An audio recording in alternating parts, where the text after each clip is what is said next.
parfois dans notre vie, on se retrouve à entrer dans une phase de transformation profonde.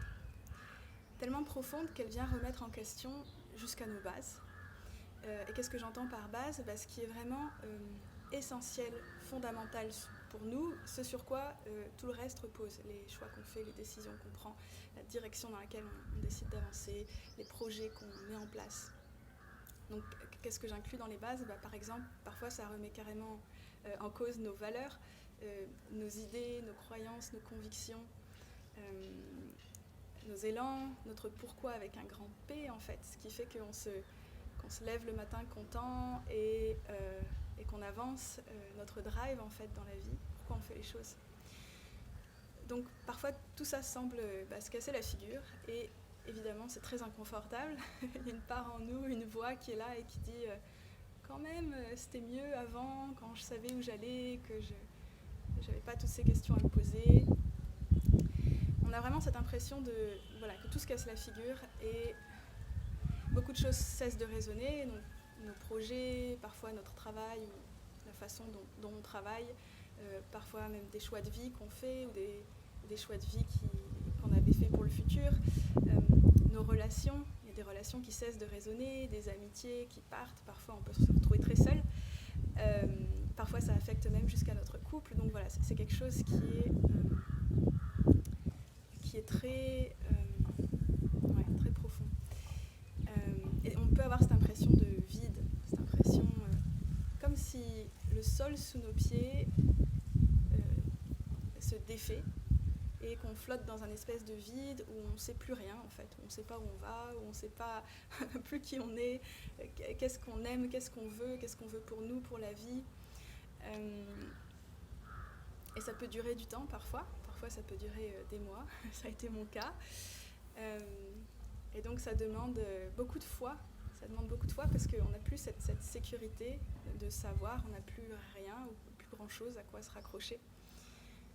Ça demande beaucoup de foi et de continuer à avancer et apprendre à cheminer dans l'inconnu en fait. Un élan qu'on peut avoir,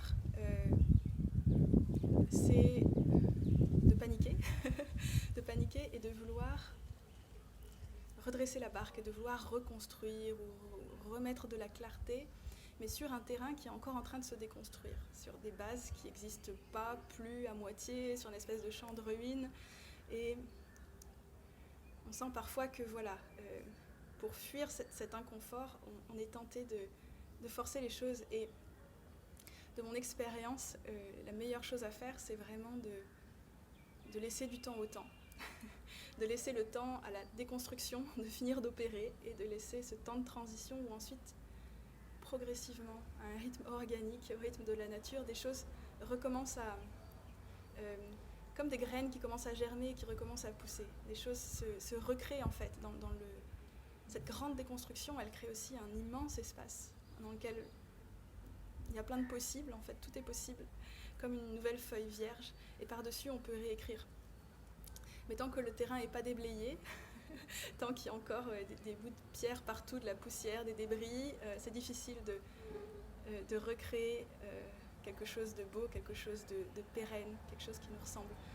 Donc c'est pour ça que je dis que c'est important de laisser ce temps pour avoir à nouveau ce terrain vide, propre devant nous, pour avoir ces nouvelles bases qui se recréent avec en fait, et construire quelque chose de solide, quelque chose de pérenne sur ces nouvelles bases. Donc c'est quelque chose, il va être beaucoup plus juste, beaucoup plus aligné,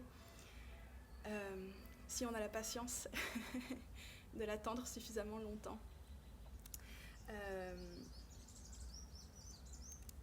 Je pense que c'est ça, quand je dis faire confiance que cette phase de construction, elle vient toujours après la déconstruction, même si on a l'impression que ça dure, que parfois on peut se dire j'ai l'impression que je vais rester comme ça toute ma vie, ou peut-être que je devrais faire quelque chose.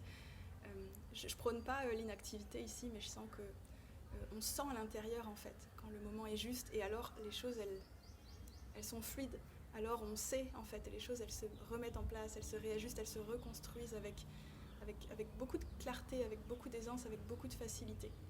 Pas qu'il n'y a rien à faire, mais en tout cas, il n'y a plus tant de doute qui est là. Et je pense que ça nous demande beaucoup d'accepter nos peurs. parce que c'est ok d'avoir peur en fait.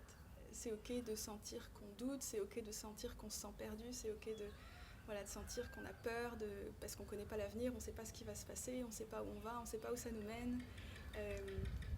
Et on peut avoir tendance, pour ne pas ressentir ces peurs-là, soit à entrer dans une espèce d'activité frénétique, de penser beaucoup ou d'essayer de construire dans tous les sens, mais du coup, il n'y a rien qui tient vraiment, parce qu'une fois de plus, les bases ne sont pas encore là. Soit de partir dans beaucoup de pensées, ou alors de se distraire. Et enfin, tout ça, c'est des distractions. Et donc, de se distraire avec n'importe quelle activité pour ne pas ressentir ses peurs. Et je sens que... Ou alors d'essayer de se dire que c'est ok, mais en fait, c'est juste la tête qui dit que c'est ok. À l'intérieur, tout crie, j'ai peur. Donc, je sens que c'est important de laisser l'espace pour ça, de s'autoriser à avoir peur, de s'autoriser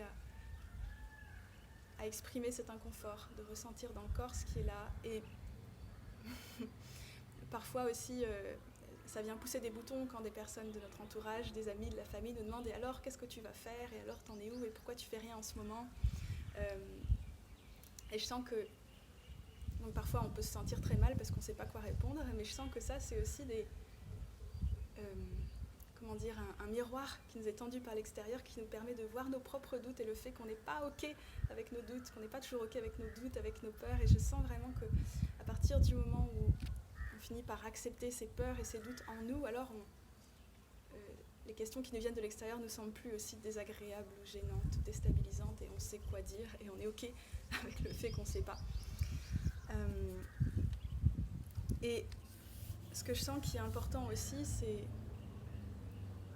Alors, on sait ce qu'on ne sait pas, entre guillemets. On peut se demander aussi, mais au fond, qu'est-ce que je sais ?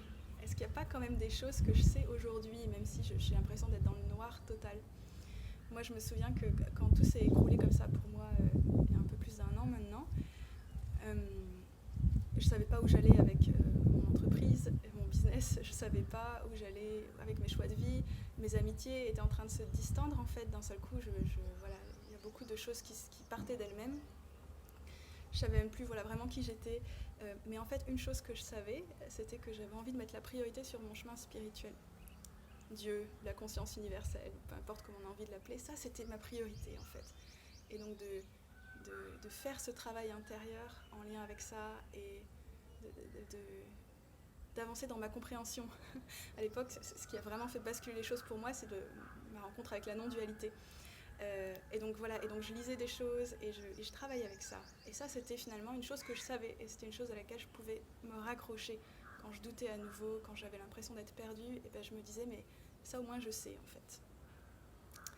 Donc ça, c'est une chose qui peut aider, de revenir à ce qu'on sait.